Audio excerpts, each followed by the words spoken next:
into the 2028 general election. Our last checks confirm that former General Secretary Kwabena Agyapong, former Asin Central MP Kennedy Agyapong, MP for Abitifi, and former Agric Minister Brian Champong, former Education Minister Dr. Yao Osei Educhum, and former Vice President Dr. Mahamudu BAWUMIA have all filed their nominations, and official entries closes later today. Earlier, Vice President BAWUMIA turned the party headquarters into a sea of supporters as he submitted his forms. Addressing the charged crowd, Dr. BAWUMIA declared himself the most prepared candidate to lead the NPP, touting his record and experience at what sets him apart. Dear citizens, as the NPP is looking for a leader who embodies the character of this party's tradition and the values of our forebears, I, Mahamudu BAWUMIA, offer myself to lead the party for the 2028 elections because I have the integrity, the competence, the compassion, the humility, and the values not only required to lead the party, but to lead the country.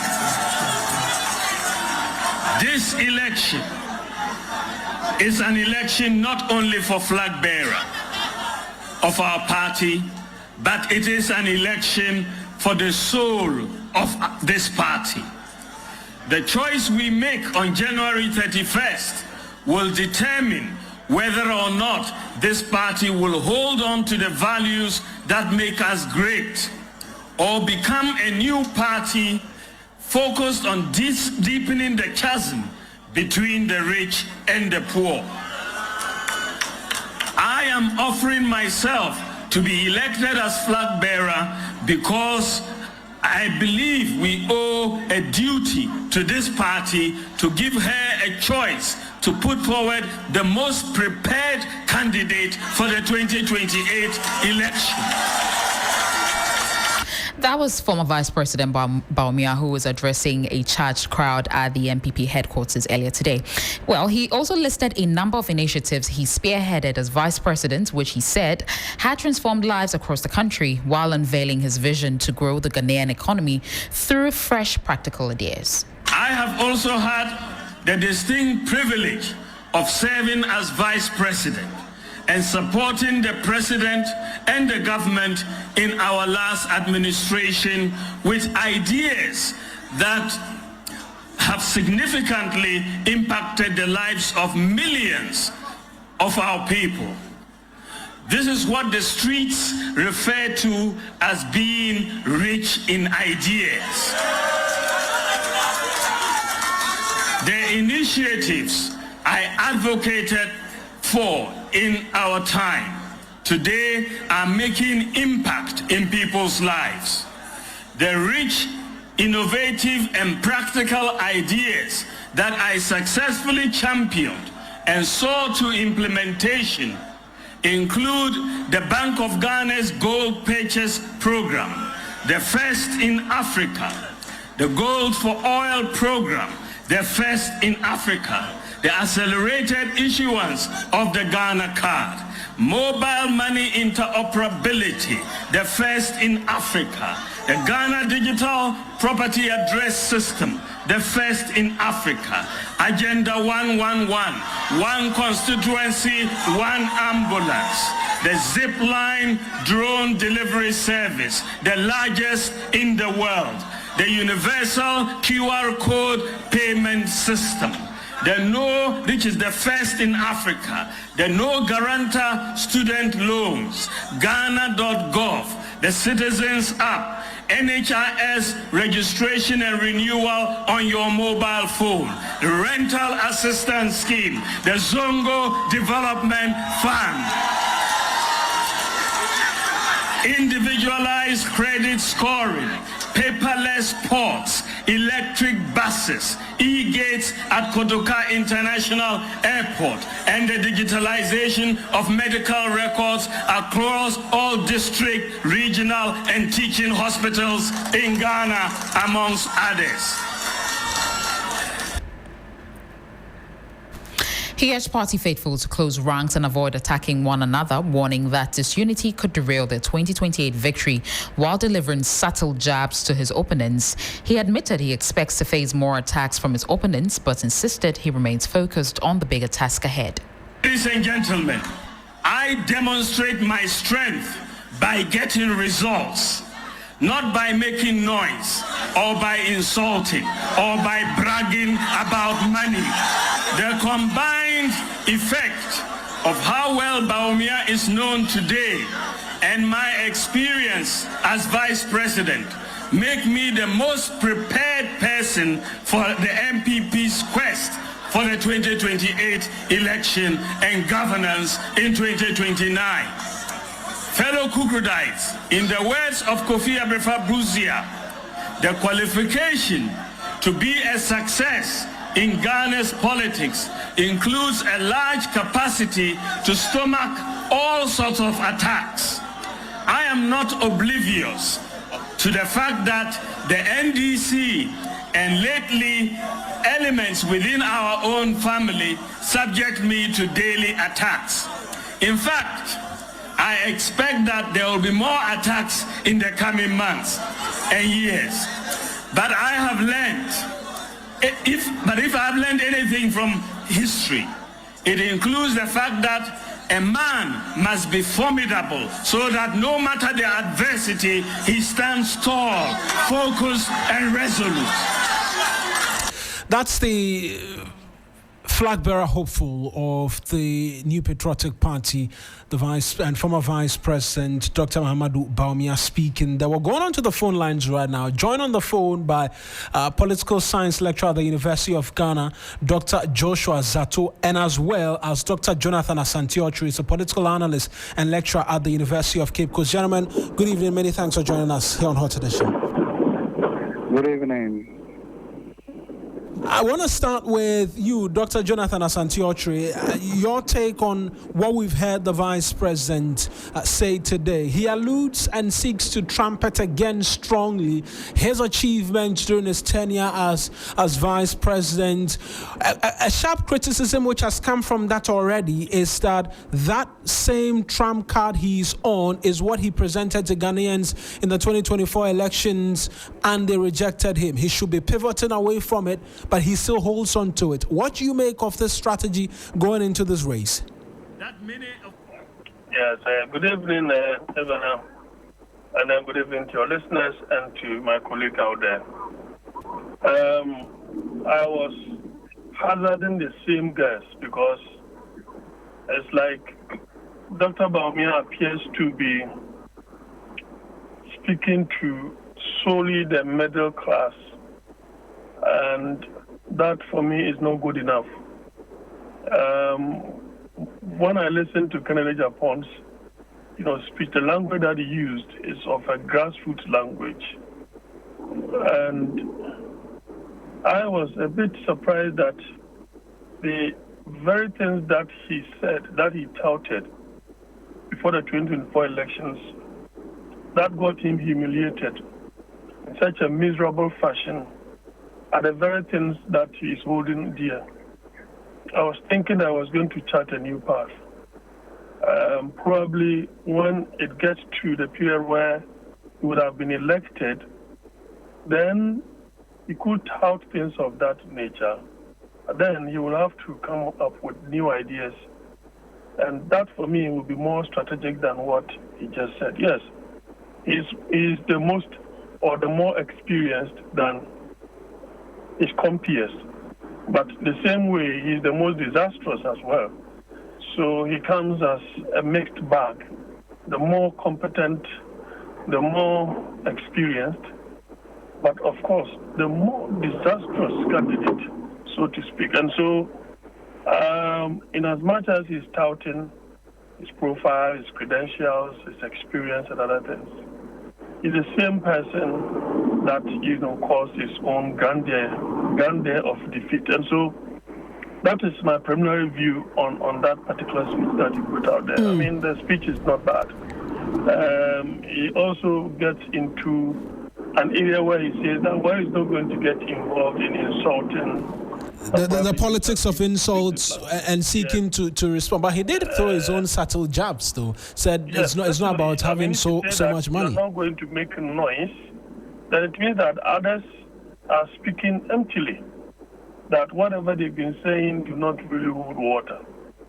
And then to also suggest that enemies within the family. I think the use of the word enemies within the family is inappropriate. Probably you could have, used opposing faction or opponent within the family. To use enemies within the family is a very strong word to use, especially when you belong to the same fraternity. To the same fraternity. You may have to check his diction. I'll hold on you there, just so I can get Dr. Zato's thoughts as well. You sharing what Dr. Jonathan Asante-Okyere says, that the language, perhaps possibly, in even trying to deal with the situation of the attacks on his person, could have been more decorous, if that's an appropriate word I can use at this point in time, and that he is still sticking to the scripts that cost him a humiliation in the 2024 general election. Good evening to you, and once again, good evening to your listeners and to my other colleague on the other side of the line. I watched today as His Excellency Dr. BAWUMIA went to pick to submit his forms. Today is not a day for a policy speech. Today is not a day to demonstrate his competence of the issues, of the policies, of the ideas. Today is not a day for him to talk about all those issues. He submitted a form and informed the delegates he was ready, prepared to carry the mantle and to lead them to victory in 2028 and governance in 2029. It was a very simple exercise. It was a very simple assignment, and he carried it out. You don't think in any way at all, when others are promising jobs to delegate at the grassroots level, now is not the time to engage in any of such commentary while submitting these forms? I mean, you see, this is the problem. This is where, when Dr. BAWUMIA talked about his experience, this is where it comes in. What jobs are you promising people? We have not even elected a leader. The new government is in their first year. They just started to rule. They still have 4 years to go. You want to promise somebody a job today that the job may come in about 4 years' time? How is that beneficial to somebody? I'm unemployed today. Then you are telling me that if you make me a leader, one, you make the person a leader, it doesn't mean the person has even won the general election. Then you are saying that if I then win the general election and then I form my government, then I'll give you a job. What should I be doing? What should I be eating? What am I doing from now until that time comes up? That's what he talked about, his experience. And sometimes you will see what you may call the naivete or whatever. No. The part about jobs that he talked about, he said, look, there are people who have jobs right now. They have jobs, and they were sacked. They were given employment. We know about thousands of teachers, thousands of nurses, thousands of workers at Ghana Water Company Limited. Just this week, over 300 workers of Ghana Company Limited who were employed by the NPP were sacked. They were sent to go and given letters to go. Meanwhile, they've rehired new people. These are people who got jobs, and these are the people he told that, look, you already have a job, you were given a job, but because you lost the elections, they came and they fired you. If I come and have an opportunity one day, I'll give you. But this is not the time. Again, that's what I'm saying. There's a time, and there's a place for everything. Today was simple.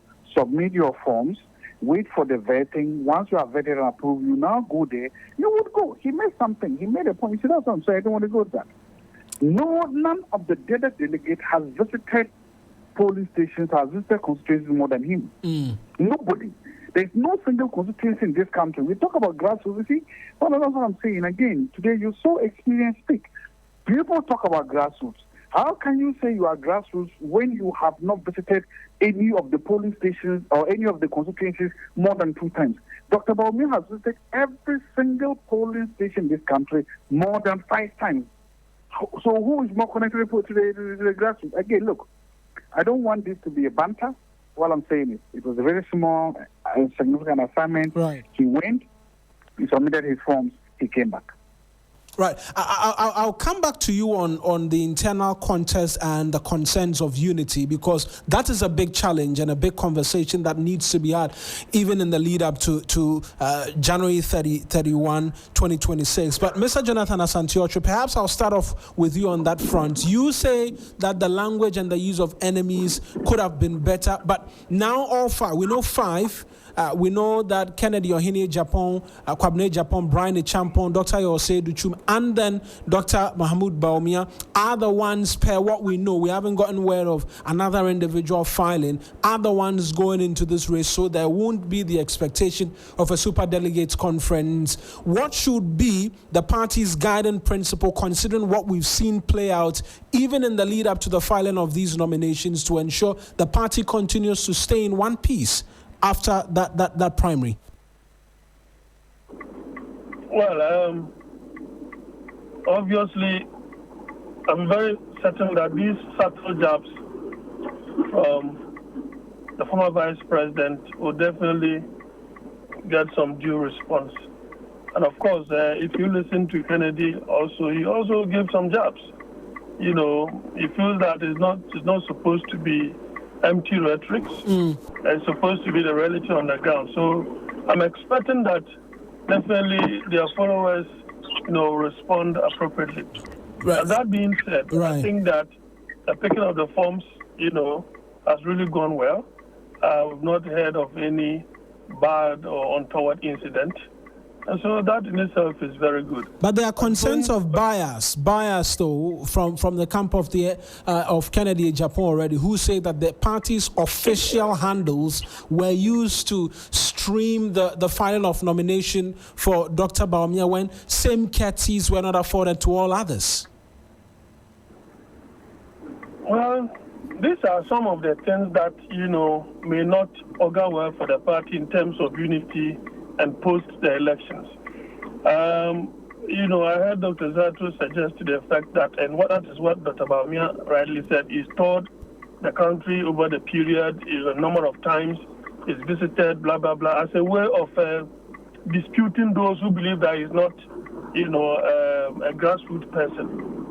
But of course, that also came as an opportunity for him because he was a flag bearer. And therefore, the party was ready and willing to finance him to go around campaigning.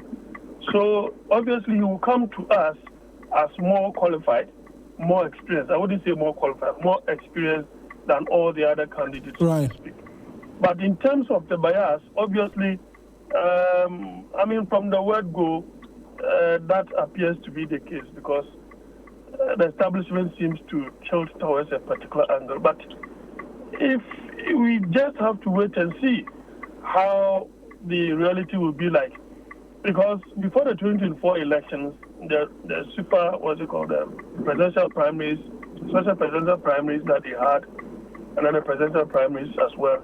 I always said that I saw Mr. Kennedy, Honorable Kennedy Agyapong, as having more superior message than Dr. BAWUMIA. Probably Dr. BAWUMIA felt that he was constrained because of the promises that he gave in yesteryears, of which he was now supervising or superintending as the vice president, leader, of the party then, and a flag bearer as well. And so these were things that constrained him at the time. So he was a bit careful not to give out new promises that Ghanaians would not believe. But in the case of Kennedy Agyapong, he was out there looking at issues pertaining to various regions, telling them their problems and providing solutions to that. So you could see that the same language is the same language he went out there to speak, grassroots language, that those at the grassroots could easily identify themselves with, not the language that is quite lofty. And so as for the bias thing, well, whatever you do, once you are the leading candidate, so to speak, some of these jobs will come your way, but it may not be his fault that he appears to be the leading candidate. Right. But what else can you do? Right. He will take advantage of that, like what they did when it came to this thank you talk. I told them that this cannot be a thank you talk.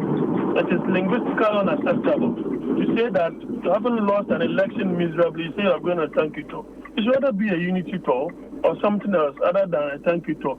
And that I knew others were going to use that as a conduit to campaign. And that is what led to the whole problem with this. Right then, I'll end it here with you, Mr. Jonathan Asante-Ochoa, because I get the indication you have to be somewhere else. Dr. Jonathan Asante-Ochoa, but thank you very much for joining us this evening here on Hot Edition. Let me return to you, Dr. Zato, on the allegation of bias against the party hierarchy. That's been in the offing, or it's been in the background for quite a while. Now they say they have evidence of that, in that the party's official handles were streaming the filing of Dr. BAWUMIA, same courtesies were not being offered. All of that and more, many say, could be very problematic for the NPP in the aftermath of this primary. Again, I always want to look at things from a different perspective or perspective. Did the other candidates ask for the handles of the party to stream their submissions? What if they don't ask? Because if they complain, they don't tell us that we asked and we're not given. But do we know if the BAWUMIA campaign asked and they were given? So if you haven't asked for something and wasn't giving it to you, how is that a bias? It's possible the BAWUMIA campaign asked and said, look, can we use this? Is it possible they even paid for it? But the others didn't pay for it or didn't ask for it. And then they are already in hindsight and using that campaign. So, Doc, that's what I'm saying. In the face of this, there's a perception already. There are concerns of the perception of the bias. Yeah, but I'm telling you, won't that be taken into consideration when a decision like that is being made? In any contest, whenever you are a front runner, there's always perception. And this is what I always say. In such a political contest, if you are complaining, you are losing. If you are winning, you are not complaining. So the losers that are complaining, and that's the point I've just given you. The party has handles. You are going to submit something there. Did you ask the party, can I use your handles? Maybe if you did, the party will say, yes, you can use them at a fee. You didn't ask. Somebody else has used them. Did you ask the party, why did you give this? The party would have given you an explanation. You are not interested in the explanation. You understand what happened, because if you ask for the explanation and you were told that, yes, if you ask what I'm giving you, you look incompetent, you look unprepared. So you rather think that, okay, the best way to do is rather to go out there and blame the process when you were not prepared or competent enough to use the process. Again, you are throwing shades, you are throwing sand in the eyes of people to cover up your own negligence. But that's not the point I'm making. Every front runner, in every political party, and for that matter, in every competition, the perception has always been that the so-called establishment are favoring the front runners. So again, it comes with politics. It comes with the terrain. There's no contest that you can go, no political contest, and then you will see that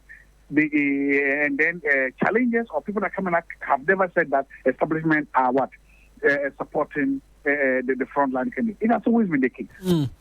But going forward, with these concerns coming up, being raised consistently, how does the NPP begin to cure it? Because the acrimony, as we've seen it play out, is quite very much on the high. There's been allegations, and some have called it bigotry to an extent, all playing out in the lead up to January 31, 2026. I hope when the NPP finishes and the NDC starts their primaries, I hope you and I will have a talk again. And when we do, I'm sure I would remind you that this is the same thing that is happening. The point I'm making is this, and I've always said this. Political parties are vulnerable when they are having internal primaries. It's like a family fighting among itself, and you know how vicious, how difficult, how challenging that can be. So yes, and that is what you are seeing. You are seeing that siblings fighting among themselves. You are seeing that friends fighting among themselves, colleagues fighting among themselves. Look, I won't be surprised if it gets ugly. I won't be surprised if it gets in politics a contact sports. There are some people who even think that the media is not giving them enough recognition, so make baseless allegations, then you get traction and you get media. There are some people who think that the only way they can be noticed is if they throw away scandalous allegations. If they make allegations, then they get media attention and traction. All this happening. Every candidate has their own tactics of how they intend to win. And I'm saying that if you must understand them, politics is a contact sport and politics is inherently conflictual. Politics go with conflict. What you don't want is violent conflict. But if it's a conflict of ideas, conflicts of opinions, conflicts of perceptions and methodologies, that is fine. So yes, some of these things are happening. We don't want it. They are ugly, but they come and they characterize parties' promise. And you see them. We can talk about extent, we can talk about quantity, we can talk about rate, but these things do happen whenever there are primaries going on. Right then, Doc, I appreciate you speaking to us as well. That's Dr. Joshua Zato speaking to us. But we know that there's a statement confirming the number of individuals expected to be on the ticket on January 31, 2026. Christabel, what does that statement say? Yes, the Presidential Elections Committee of the NPP wishes to inform all stakeholders that as of Thursday, August 28, 2025, 5 aspirants who earlier picked up nomination forms have duly filed their completed forms with the committee, and they go ahead to list the aspirants. And Engineer Kwabena Agyapong, we have Honorable Ken Ohene Agyapong, Honorable Dr. Brian Ichampong, His Excellency Dr. Mahamudu BAWUMIA, and Honorable Dr. Yao Osei Educhum. It will be recalled that on Tuesday, July 29, 2025, the General Secretary, on behalf of the National Council, officially opened nominations for party members desirous of contesting to become the party's presidential candidates. The committee assures all stakeholders of its commitment to a transparent, credible, and fair process guided by the party's constitution and regulations to ensure the integrity of the process. The presidential primary, as we know, will be held on Saturday, January 31, 2026. And this was signed by the Presidential Elections Committee Secretary, William Yamoa.